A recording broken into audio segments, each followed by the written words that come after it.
extreme moments where your body shakes like a leaf, your heart beats like there is no tomorrow. The veins are electrified from the flow of your blood, and your heart dances with your breath. Some people feel it in movies, and when they feel it in movies, it's not even theirs, but they feel that extreme moment. What do you say if this film is a reality of someone? What would you say if this is reality?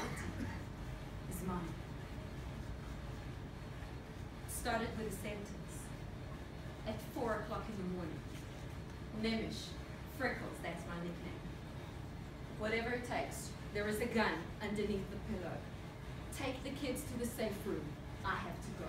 Standing in front of me, my husband, with a helmet, a protecting vest, and an M16, after he received an SMS call that there are 13 intruders walking from the tunnel to the area that we live in and ready to kill. Him and the rest of the 15% of the men that stayed, others have fled, gone to assist the army. He was gone. I stayed. The house was chaos. The sounds of war was everywhere.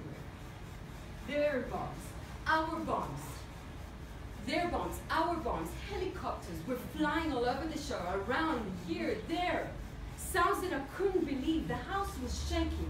The doors were whistling. One window was breaking. We were in war. And everything happened at 4 o'clock in the morning. And all for intruders. Intruders. It happened in the past. It happened in the past, not far away. 2 years before, a friend of mine, next door neighbor, Yael Re'emi Tzafon, had faced an intruder that did not walk from the tunnel. He walked straight from the border, past every single army soldier that we know, because we've got quite a bit of soldiers there. And he managed to cross the border and walk into her house full of urge to kill. She fought with him. She saved her life, her kid's life, and our life. That feeling, that memory just bashed into my head, but stopped in 1 minute because I heard a blast of an automatic gunshot right across the window, my back window. I immediately jumped from that bed, took that rifle, and I was shaking like a leaf, like exactly like I'm here now. But I took the gun, nailed my feet to the front door. Sort of a mantra was running on top of me, saying, with me, you are not going to pass. Up to my kids. I don't give a shit who you are. But you are not passing my kids. Something burned with me. And it doesn't matter how chaotic it was outside. In my mind, there was silence. And suddenly that burn within the stomach, actually caused me to step forward and face that danger in front of my face. What happens to a mother that instead of running away from the danger, going towards the danger? What's going on? That burn for the first time in your life, for the first time in your life, you're ready to sacrifice your life for your kid's life.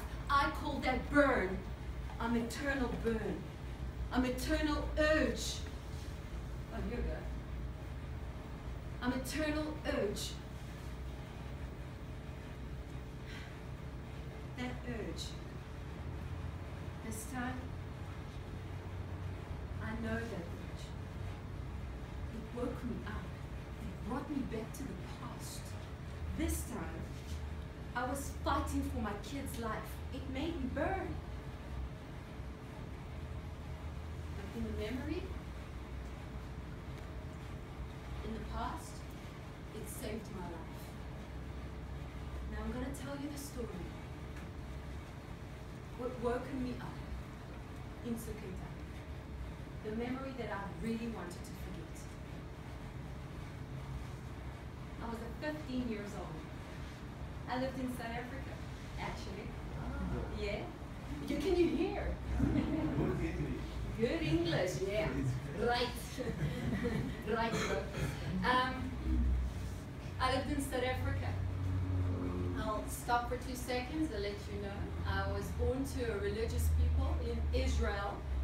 We moved to South Africa when I was 13 years old, and I lived in Linksfield and went to Linksfield school.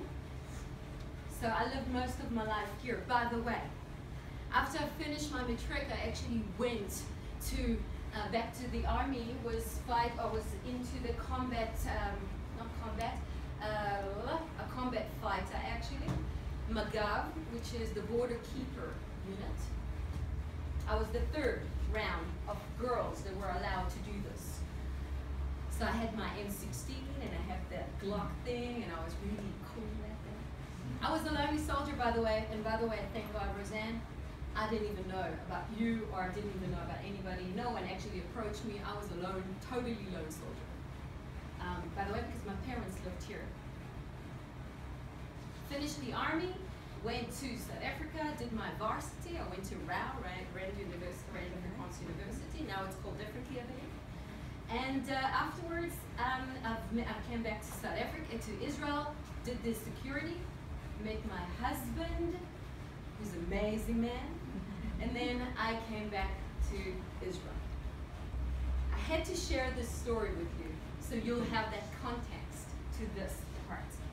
So, I was 15 years old, lived the life to the fullest in South Africa. We were going out to White Horse. That was the club that I used to go out. Had so much fun. I've met some guys. It was great. We danced on the floor. It was great. I've met a guy.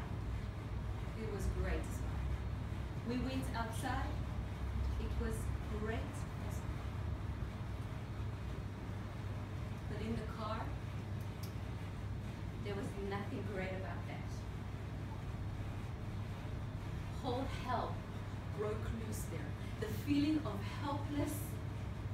I couldn't believe my own body. The body that is so strong. By the way, I was a figure skater, so I was really, really strong person. But something, I couldn't move. I was freezing from this heavy man who was on top of me, and I could not move my body.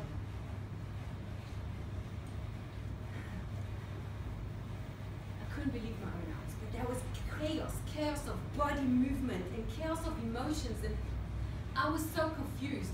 But something with this chaos happened. Straight, in my mind, there was silence. And then there suddenly burn.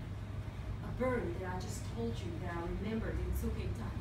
That burn was so strong that I managed to pull my arm and pushed him from me. Took my body out of that car, landed so tough on that sand of White Horse. He was so scared, apparently, I don't care, but anyway, he fled with the car, and I stayed. 15 years old, I knew exactly what happened.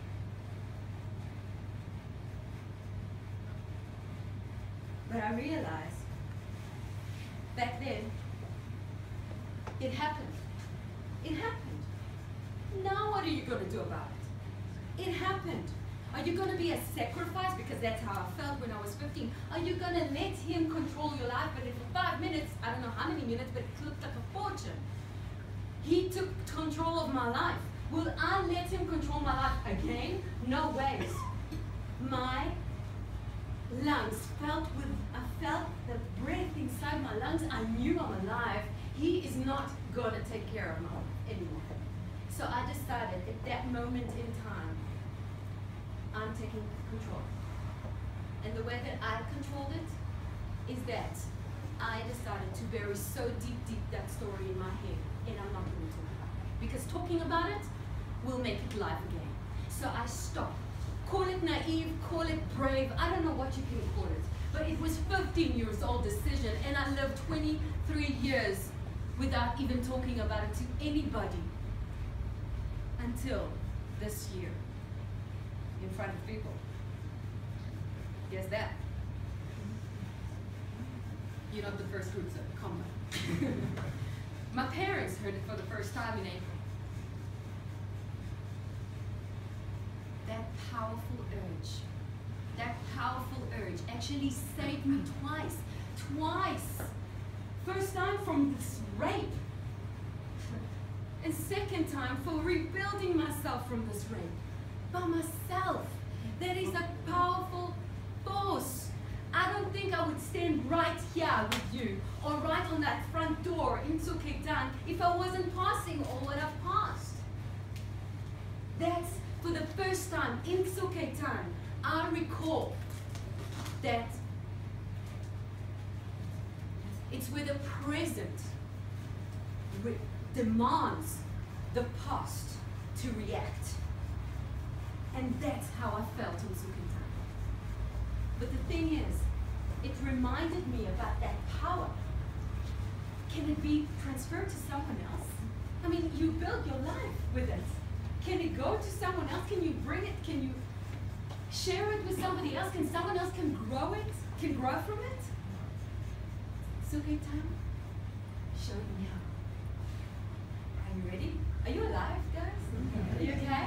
Look at me, I'm smiling. All under control. All under control. Let me share some stories with you about Cape or about my area. That is the third urge that I want to tell you. So, are you ready for this?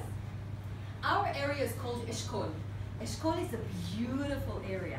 It's got shades of brown and shades of blue, especially in summer. But in 2014, 2 years ago, we were decorated with more things. Let me tell you about what we were decorated.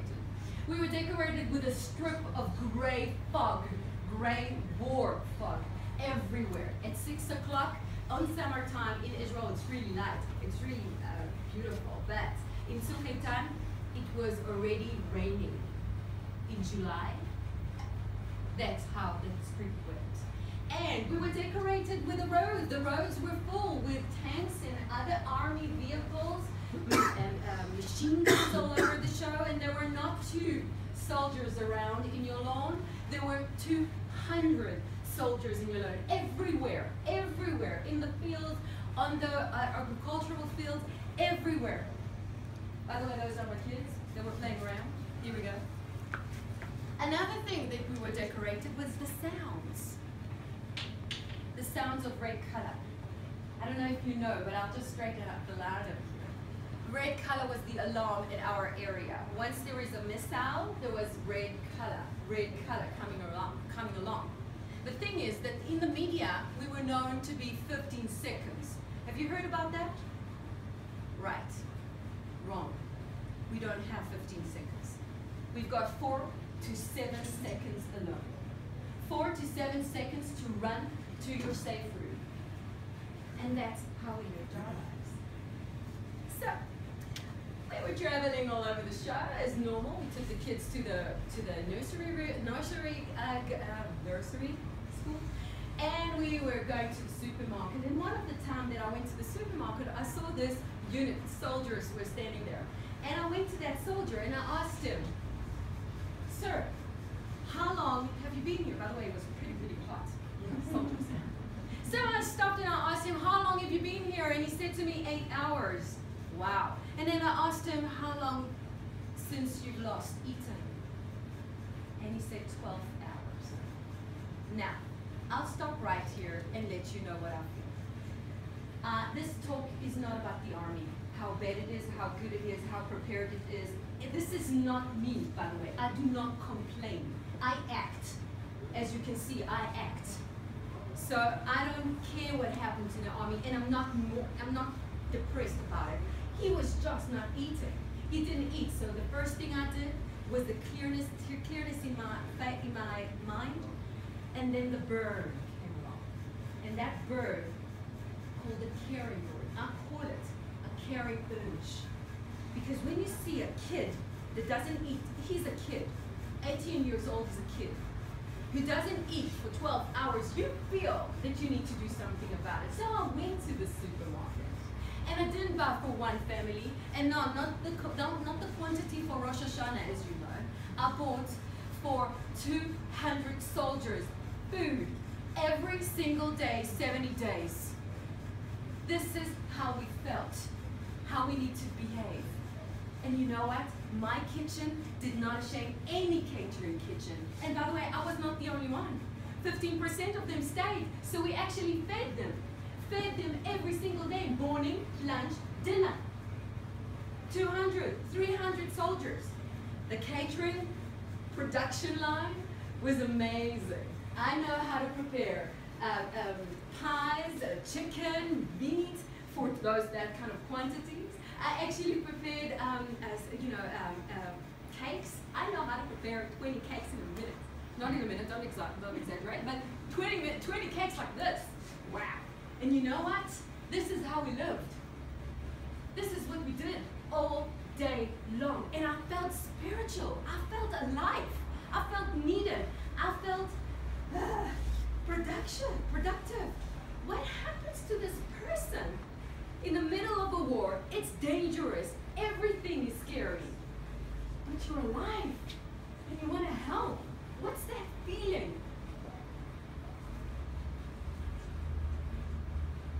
I know that feeling, that urge. It's called caring urge.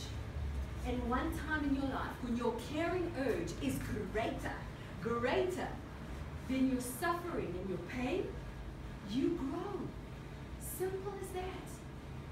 And when I'm talking about urges, and the kids were helping around, it was influential. They absorb you. You know, kids don't influence, they are not influenced by what you say. They're influenced on how you act. And that's what they feel. How amazing it is when they feel, when they're affected by the caring urge. Drive. It's crazy. That's what we did all day long. The kids were doing this, not only me, the kids. So we worked around, we cooked around, and the rumors came along, and people start SMSing me. Hey, can you help my son? Can you help my husband? Can you do this? Can you come fetch this? This is what we did. All day long, 70 days. I felt powerful. This is the true Judaism, by the way. That's how I believe so. And so, I'll tell you the story about this woman who SMS'd me, a mother from Petah Tikva. Petah Tikva was, okay, sorry. This mother was going like this. Dear Mayan, I know that you're helping the soldiers. My son is in Or HaNer. Or HaNer is another moshav next to us, kibbutz next to us, not next to us, in the area. My son is in Or HaNer. I made a home-cooked meal for all the units. Please, can you assist him? Please, can you come fetch it? From where? From Sha'ar HaNegev. Let me put context with you. Sha'ar HaNegev is the last junction where normal civilians used to come, okay? We were living there, so we were allowed to be everywhere. Normal civilians? No. So, I took the car. The burning urge started again, and I took the car and went there. And I've reached the junction. By the way, it's not close to me. It's 40 minutes drive. 40 minutes drive there, and then to Or HaNer is another 20 minutes. That's the way we lived. But it didn't care. I didn't care. I just looked. And so, let me tell you what I saw, because this vision is amazing. I'm sure you feel it as well. When the junction opened up, this vision of Judaism was unreal.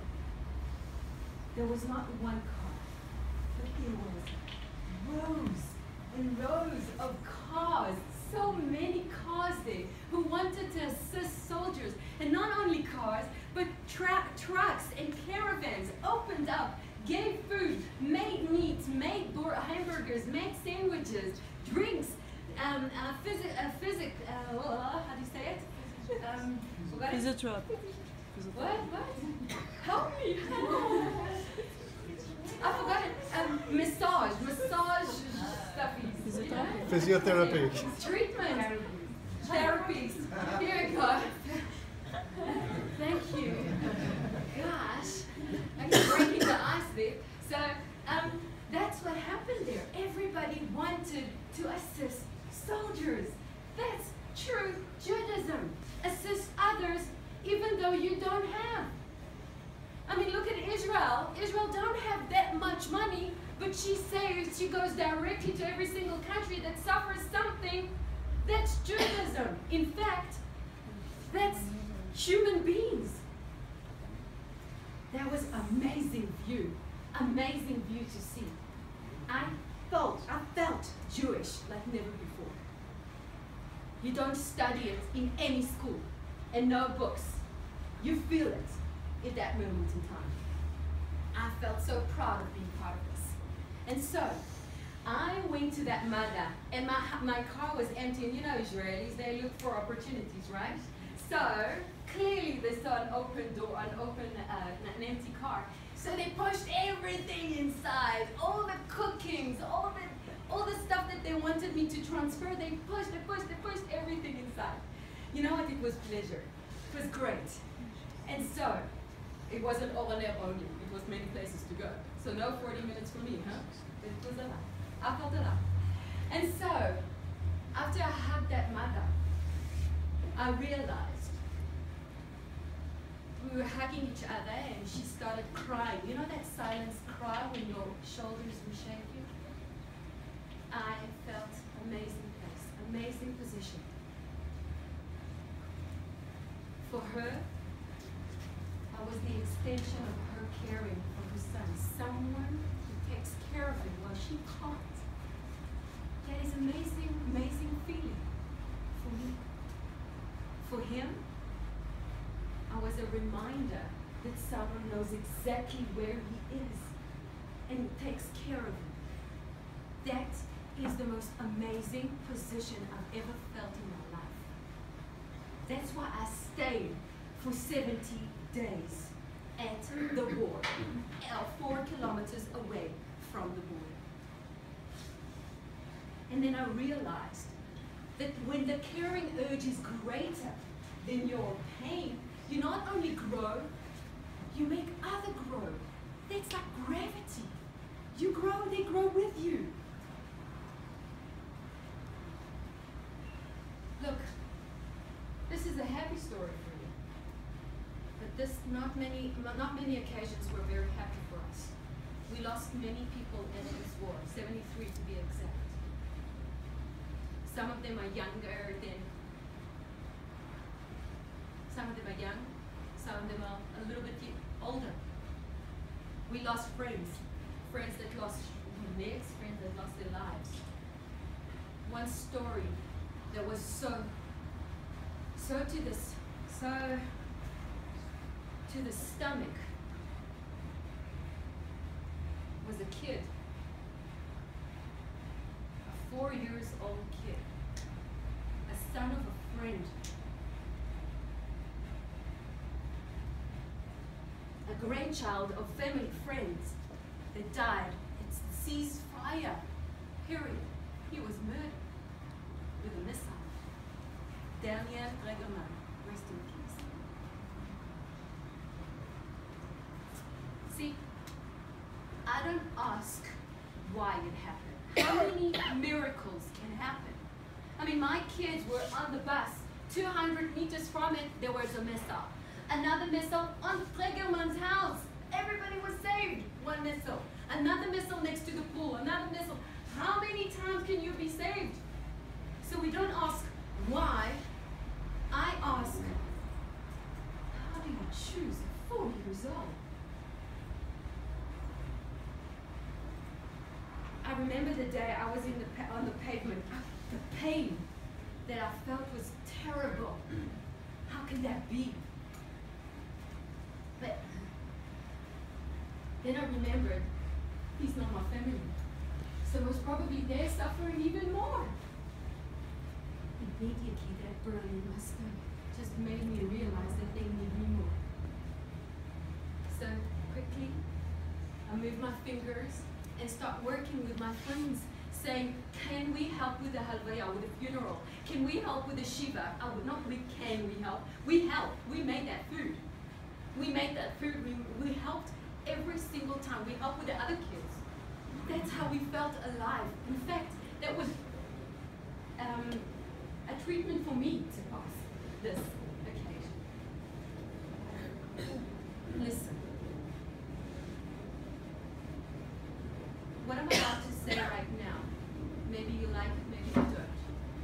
but that's only me. I was angry, but I'm not angry for a very long time. As you can see, I'm not an angry person. I'm not depressed so much. I work. I'm productive. In fact, I was angry a little bit, and then I moved up. And then I realized, I was thinking about this thought in my mind. Who did this missile? Who does that? Who does and prepare missiles that kill kids?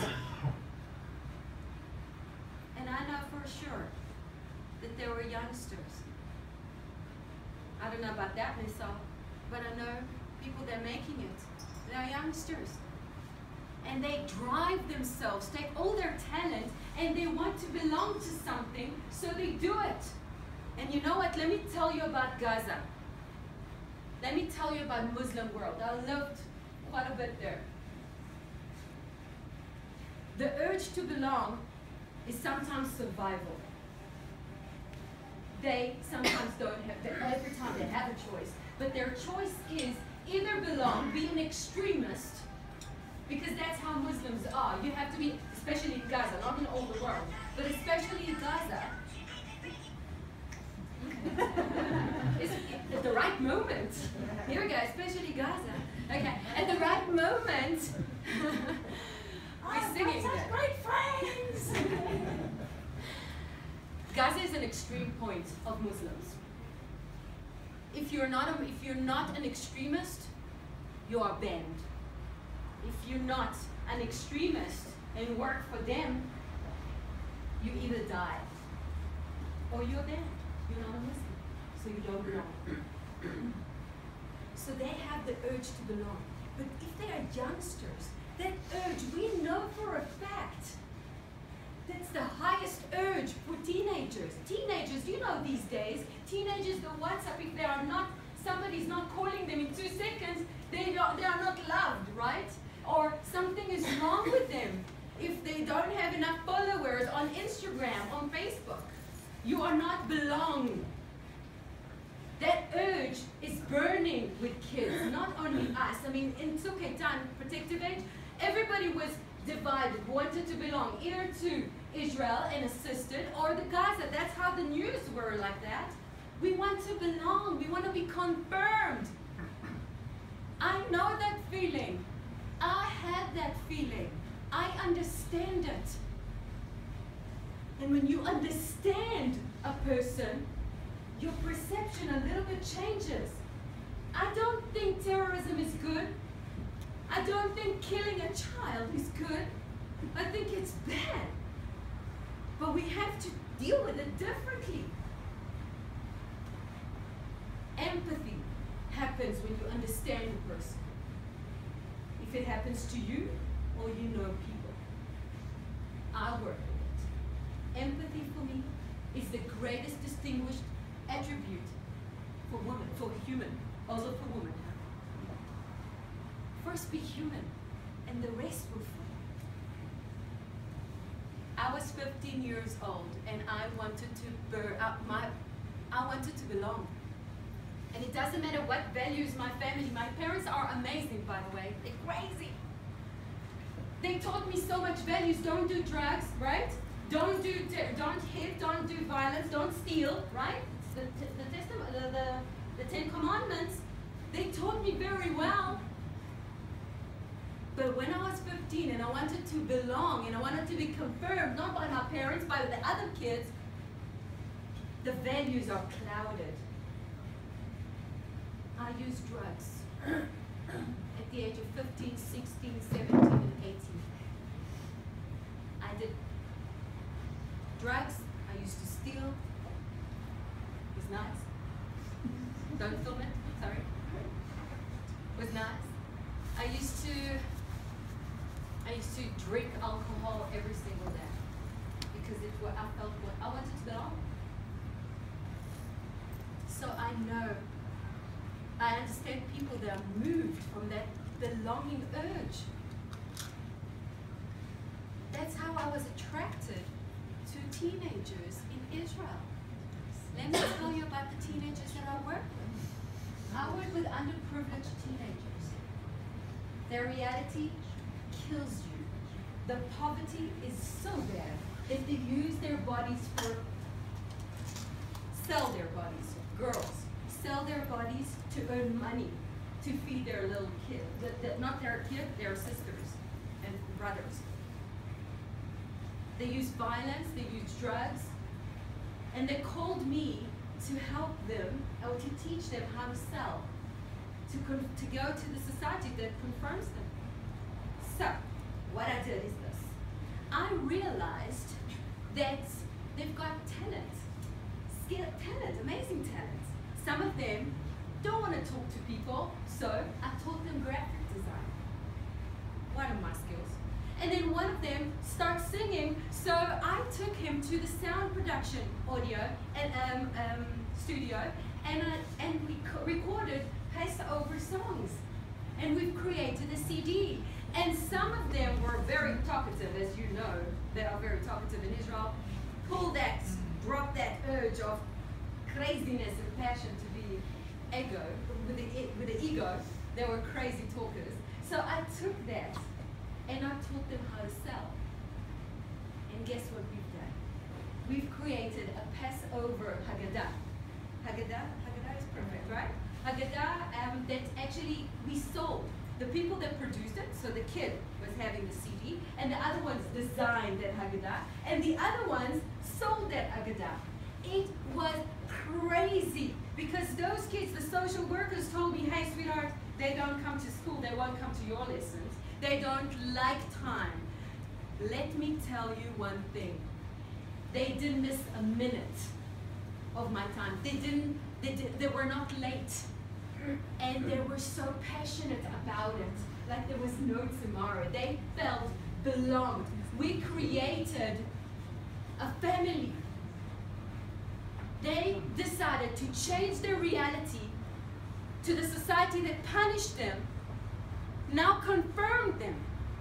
Let me tell you about underprivileged teenagers.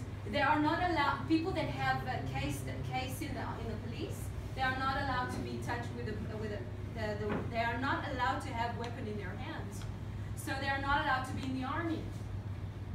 All of them were recruited after that. All of them were recruited to the army. What a success!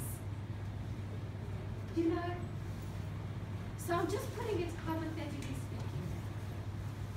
If I managed to take these kids,